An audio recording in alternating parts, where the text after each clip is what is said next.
Hello friends, कैसे हैं आप सब। आप सभी का आपके अपने YouTube channel sociology with Sangeeta में मैं संगीता स्वागत करती हूं।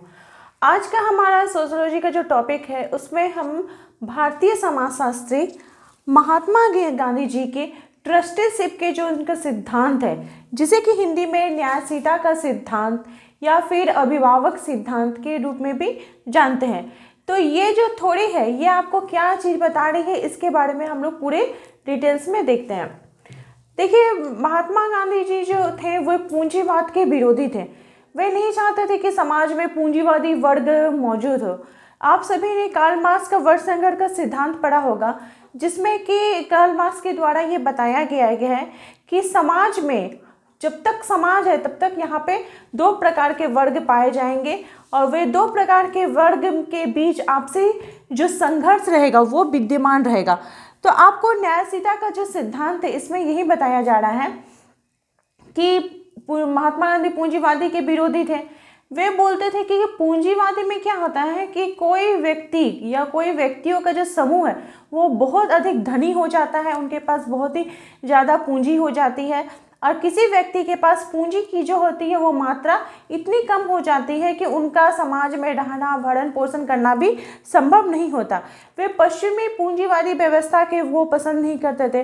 वो देखते थे कि ये जो पश्चिमी पूंजीवादी व्यवस्था है ये समाज में शोषण कर रहा है, प्रतिद्वंदी बना रहा है, एक दूसरे के बीच आपसी संघर्ष को पैदा कर रहा है। तो महात्मा गांधी जी के द्वारा हमें कैसा होना चाहिए, हमें ट्रस्टीशिप होना चाहिए।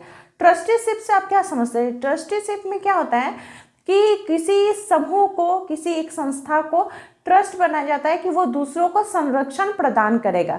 जैसे देखिए, आप प्राकृतिक तौर पर अगर देखें तो नदी को ले लीजिए, कुआं को ले लीजिए कि कुआं क्या कर रहा है, पानी दे रहा है, दूसरे की प्यास को मिटा रहा है। नदी का पानी भी क्या कर रहा है, दूसरे की प्यास को मिटा रहा है। लेकिन नदी का पानी तो इसके बदले तो कुछ मांग नहीं रहा है, या कुआं का पानी इसके बदले मांग नहीं रहा है। तो हमें उस प्रकार का होना चाहिए कि हम अपना संरक्षण करें, ठीक है, हमको जितना पूंजी की आवश्यकता है हम उसका उपभोग करें, लेकिन क्या है कि हम उसके अनुरूप में, उसके बदले में हम दूसरे से पैसा लें या दूसरे का शोषण करें, यह संभव नहीं है। तो इसके लिए गांधी जी की एक घटना है जो मैं आप लोगों को बताना चाहती हूँ कि एक बार क्या होता है कि एक बहुत धनी व्यापारी महात्मा गांधी जी के पास आते हैं। तो वो महात्मा गांधी के वो जो धनी व्यापारी, जो मारवाड़ी व्यापारी थे, मारवाड़ी जो पहले के ज़माने से पे बहुत सारा पगड़ी एकदम कपड़ा का बांध कर पहन के रहते थे, तो वो पहन के आया है। तो वो आने के बाद गांधी जी को वो मारवाड़ी बोलता है, धनी व्यापारी जो था, धनी मारवाड़ी, वो बोलता है कि गांधी जी आप टोपी नहीं पहने हैं, लेकिन आपका जो गांधी टोपी है वो पूरे समाज में बहुत फेमस है, सब कोई उसको पहनता है गांधी टोपी को, तो आप क्यों नहीं पहने हैं? तो जो गांधी जी हैं वो बोलते हैं कि आपने क्या पहना हुआ है, उस धनी व्यापारी से पूछते हैं। तो वो धनी व्यापारी बोलता है कि गांधी जी मैंने तो ये पगड़ी पहना है, तो क्योंकि हमारे समाज में ये पगड़ी चलता है। तो बोल रहा है कि आप ये पगड़ी को खोलिए और इस पगड़ी को खोलने के बाद देखिए कि आपका कितना कपड़ा से आप इसको बड़ा सा पोटली जैसा बना के सिर पे धारण कर रहे हैं। तो आपने जितने कपड़े का यूज़ करके अपने इस पगड़ी को बनाया है उस कपड़े से और 19 जन का, और जो 19 मेंबर होंगे उनकी टोपी बनाई जा सकती है। लेकिन क्या होता है कि आप अकेले ही वो 19 जन का कपड़ा को आप यूज़ कर रहे हैं। तो उस 19 जन में जो नहीं टोपी पहन पा रहा है उसमें से मैं भी हूँ, इसलिए मैं टोपी नहीं पहना हूँ, मेरा जो सिर है वो सिर खाली ही है। तो उनके बोलने का उद्देश्य यही था कि हमें इतनी ही चीज़ों की यूज़ करना चाहिए, इतना ही चीज़ों का उपभोग करना चाहिए, जिससे क्या हो कि हमें दूसरे को हानि नहीं पहुंच सके, दूसरे का जो सम्मान है, दूसरे को जो वो वस्तु को उपभोग कर रहे हैं, उनका जो सुख साधन की सुविधाएं हैं उसमें जैसे हानि नहीं हो। इसके रूप में हम कह सकते हैं कि मान लीजिए कि मेरे पास एक पेन है, ठीक है, इस पेन को मैं यूज़ कर रही हूँ पढ़ाने के लिए, मेरे पास एक बुक है, उस बुक को मैं यूज़ कर रही हूँ पढ़ने के लिए, पढ़ाने के लिए। तो क्या हुआ कि अगर मैं इस पेन को या बुक को अपने तक ही सीमित रहूँ तो ये तो मेरे पास ही रह जाएगा ना। लेकिन अगर मैं क्या करूँ, मैं अपने स्टूडेंट्स को उनके बीच जाकर देती हूँ कि लीजिए आप भी इस बुक का संरक्षण कीजिए, इसको बुक को रखिए, तो क्या होगा, इससे मेरे स्टूडेंट भी पढ़ेंगे, उनको भी जानकारी हासिल होगी और मुझे भी हासिल होगी।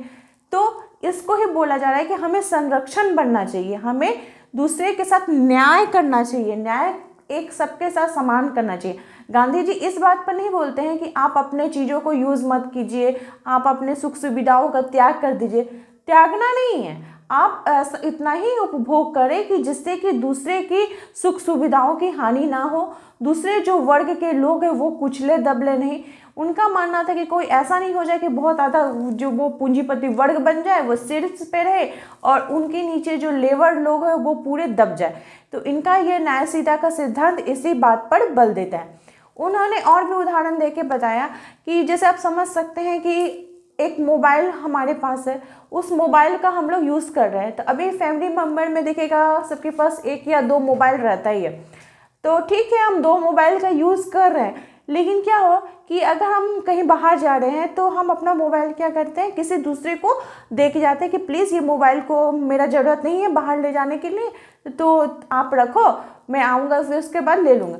तो उसमें क्या वो आपको संरक्षण कर रहा है, ठीक है, उसको अगर जरूरत पड़ रहा है तो वो यूज़ भी कर रहा है। लेकिन क्या गांधी जी इस बात को मना करते हैं कि आप यूज़ कीजिए, आप रख रहे हैं रख सकते हैं, लेकिन आप उस मोबाइल को बेच रहे हैं, बेच के फिर आप पूंजी जमा कर रहे हैं, फिर पूंजी का एक बड़ा संग्रह कर रहे हैं, ये चीज़ को मना कर रहे हैं। वे बोल रहे हैं कि यह समाज जो है, भगवान क्या किए, हम लोग को ट्रस्टी बना कर भेजे हैं कि हम जो ये ज़मीन के या घर के या नदी के पानी के या दूसरे बच्चों के को जो भी हम लोग संरक्षण पैदा कर रहे हैं, वो हम लोग एक ट्रस्ट के हिसाब से कि हम लोग संरक्षण दाता है, हम लोग संरक्षण पैदा कर रहे हैं और हम लोग को उसी प्रकार का व्यवहार करना चाहिए। हम लोग को पूंजी बनाकर एक जगह संग्रह करके नहीं रखना चाहिए। तो आई होप आपको महात्मा गांधी जी के जो ट्रस्टीशिप का सिद्धांत है ये पूरे अच्छे प्रकार से समझ में आ गई होगी। अगर आपको ये वीडियो अच्छी लगती है तो प्लीज़ आप अपने से दोस्तों से ज़्यादा शेयर करें। मेरे चैनल पर नए हो तो प्लीज़ सब्सक्राइब करें। मेरे चैनल के साथ बने रहने के लिए आप सभी का थैंक यू।